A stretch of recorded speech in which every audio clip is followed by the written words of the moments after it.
Hey everyone, Dr. Adam here. Today's video is going to be on how to render wax at a small scale. So we just got through finishing with extraction today. I've got a whole bucket of wax cappings and there's a lot of honey left in this. And so the first process, first step to the process of rendering wax is actually to capture that honey that's in that wax that we just uncapped off of our frames. So what I'm going to do is I'm going to show you how to do that. Now, where this goes, what we're doing with this, essentially what we're going to be using is that same strainer, that stainless steel strainer that I showed you in the extraction video. We're going to be using that to separate our cappings from our honey. And let me show you how we do that. So you'll notice that with the strainer that I'm using, I'm only using the bottom part of the strainer. The other piece, the top part, is taken out for this particular process. So if you have a couple of these, it's really nice to set these up because you obviously can't fit a ton of wax in this particular strainer. So if you're doing this at a larger scale, you're going to use something different. But at this scale, this works really good. So all you're going to do is you're going to basically take these wax cappings in this in your uncapping bucket. You're going to take them out and just set them in here. And over the course of the next couple days, your wax, or the honey, is going to start coming out of that wax. See, there's quite a lot of honey in that. And so we'll strain this out. Now, typically, just for your own personal knowledge, typically we do not sell this honey. This is our personal honey that we use, that this comes from. It's just something we generally do. The stuff that we process through our regular extraction process is what we sell to our customers, but this typically is what we use for ourselves and family, and there's nothing wrong with this. I would normally just do another filter process after this, because a lot of times as you're transferring this into this sieve, into the stainless sieve, you end up getting some wax particles in the bucket that it's going to be emptying out in the honey.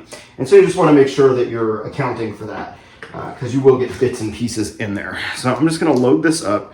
You can see there's, as we get closer to the bottom of this bucket, there's a ton of honey in here. Normally off of I'd say about 3 to 4 gallons of wax, I'll usually recover about a gallon of honey. So this is something you want to do. You do not want to just wash this out. And what we'll show you in the next step of this is the actual washing process once this is all kind of, once this is all strained out.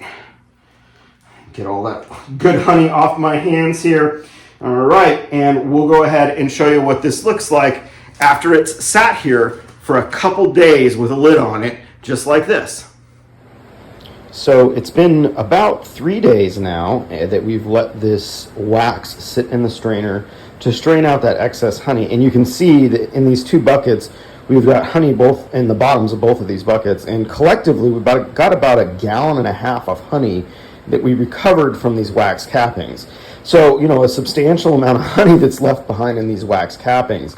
Now, at this point, these cappings are relatively lightweight. They're still sticky. They've got some honey in them, but they're much more light in weight than they were previously because they lost all that honey. So the next step of this process is going to be to wash this wax and get all of that excess honey out of the wax itself and get ready for rendering.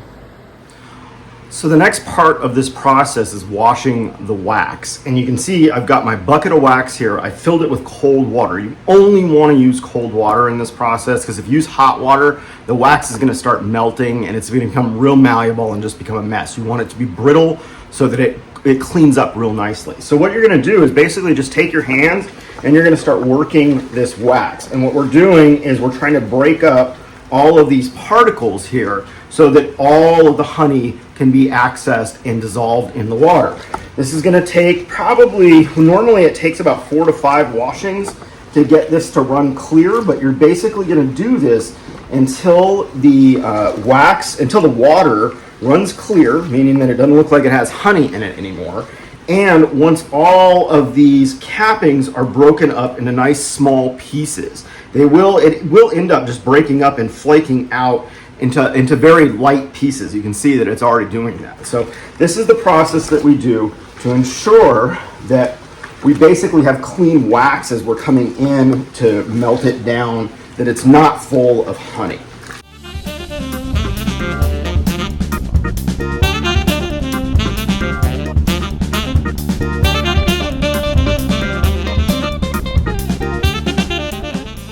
Okay, so we've got pretty much our first washing done at this point. You can see most of this is broken up pretty finely at this point. So now we're ready to go ahead and rinse this out. So we're going to dump the water out. We're going to keep the wax in, and we're going to refill it with water.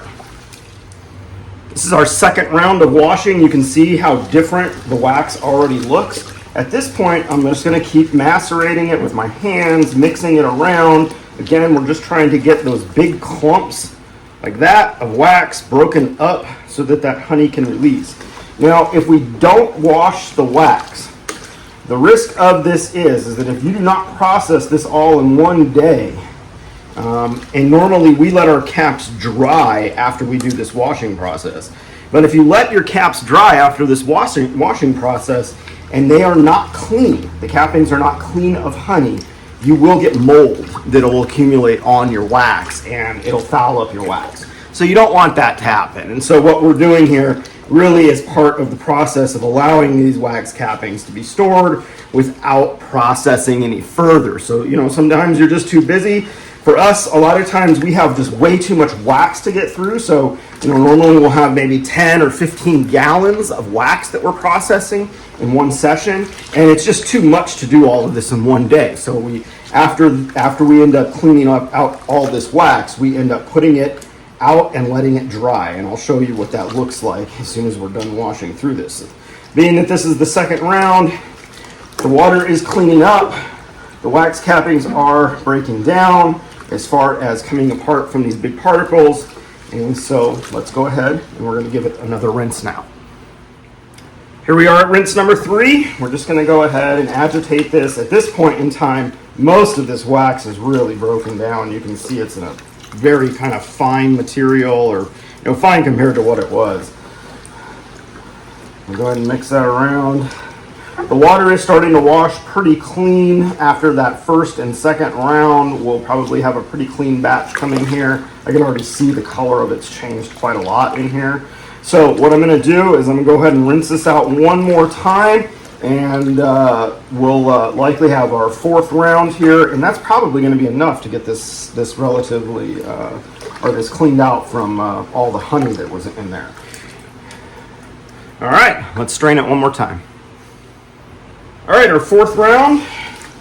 You can see everything looks very, very smooth at this point. I'll show you after we rinse this after we strain this last bit out, what this volume changed to. Remember when we started, we had we had wax cappings up to about the 4-gallon mark on this 5-gallon bucket. And you'll see that volume has changed quite a lot because of this process and breaking this stuff all up into smaller pieces. So what we're going to do at this point is I'm going to do my final strain here. And what I'm doing in the straining process, I know I'm not showing you guys this because, well, I've got my camera set up in here, we've got all the lighting set up in here, and really what this process, all it is basically what I do is I take a 5-gallon bucket lid. You can see this is a brewer's bucket. It doesn't matter, or brewer's bucket lid. It doesn't matter what type of lid you use. But you basically are going to just leave a small opening at the bottom and then tilt the entire bucket. The wax particles, you'll lose a little bit of wax particles, but they'll bind up in this area, and essentially you'll just get water flowing out. So that's what I'm doing as far as getting this water out and keeping the wax in. Super simple process. Okay, so I'm going to go ahead and strain this out, and then I'm going to show you what the volume of this now looks like and what the cappings themselves look like once we're done with the rinsing process. Okay, so we're done with our rinsing process, and what you can see is that the volume has changed tremendously in this bucket. We're essentially only got about 2 gallons of wax cappings in here. You can see that at this point they're very light and kind of flaky, and that's exactly what you're looking for, is this flaky texture, so that you know that basically all of that wax has been broken up and most of that honey has come out at this point. The next stage to this process is going to be to dry these cappings. And after we do that, we can start the processing part of it, or if you wanted, you can store your cappings after the drying process in a brown paper bag. If you just don't have the time to do the rest of the process at this point. So you can store these cappings once they're in this washed state and dried out. Let's show you the drying rack that we use to do this. Okay, so now we are going to dry our cappings. And what I have here is something that I made. This is an old underbar ice storage thing that we got from a bar that was going out of business. So nice stainless steel container. And essentially what I built was this frame up here. This is out of a stainless steel piece of equipment that we have, a cutting board. I took one of the trays out of there, and then I put stainless steel window screen on top of that. And so what we do with the cappings in order to facilitate this drying process is we basically just dump them into here.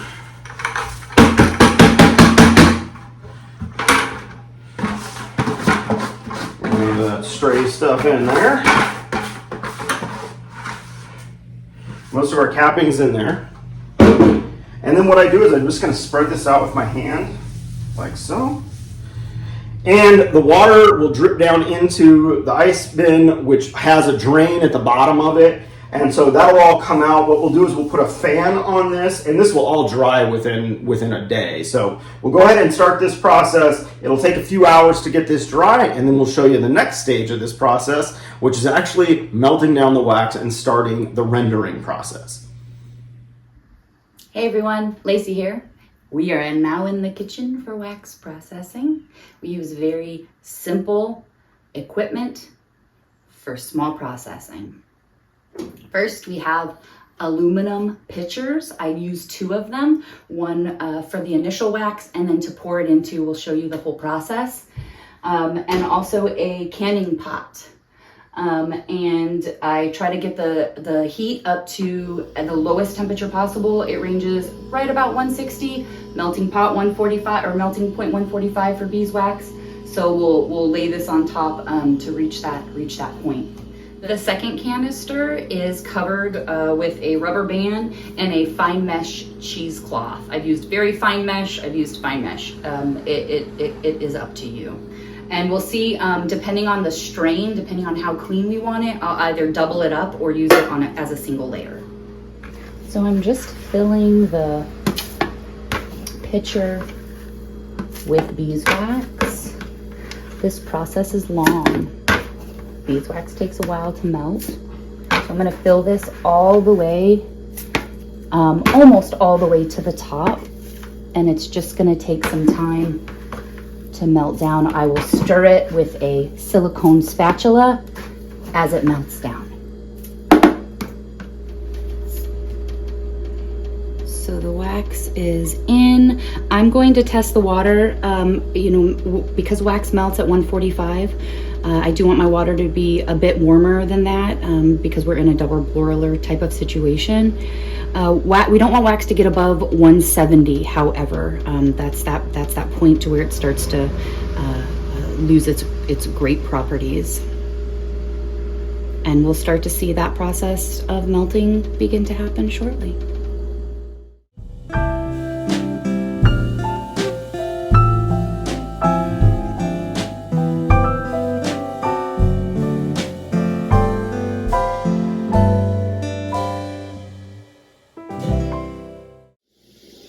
So the wax is all melted. I'm gonna go ahead and pour it off into the cheesecloth. I'm wearing gloves because it's hot and the gloves help mitigate that.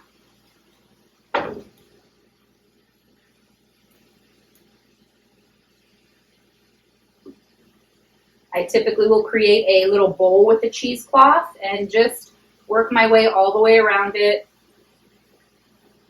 kind of taking it in circles. I will come back through and bring a spatula to it. If it starts to fill up, just wait a second, let it strain.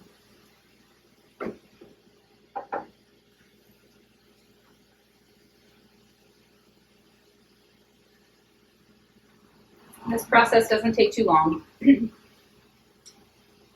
There are times when I'll have to change out the cheesecloth. I'll show you how I do that in just a moment, as easy as possible to mitigate some of the mess. And if I have more than this amount of beeswax, I'll replace the cheesecloth as I go.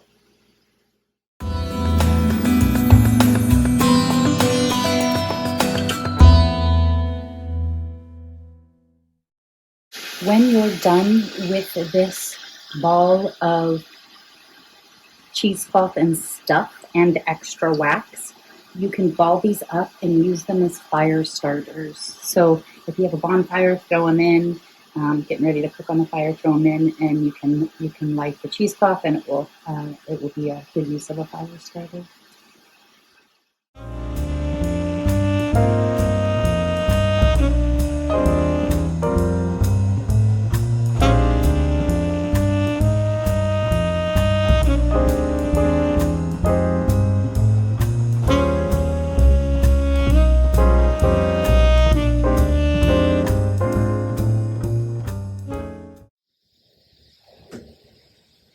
So while beeswax takes a long time to melt, it is fairly quick to harden. And that's one of the reasons I keep it in the ounce blocks.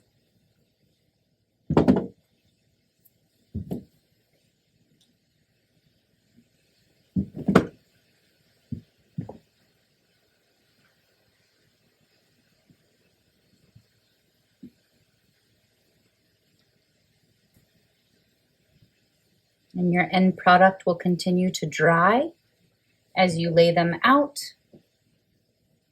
and you have processed beeswax.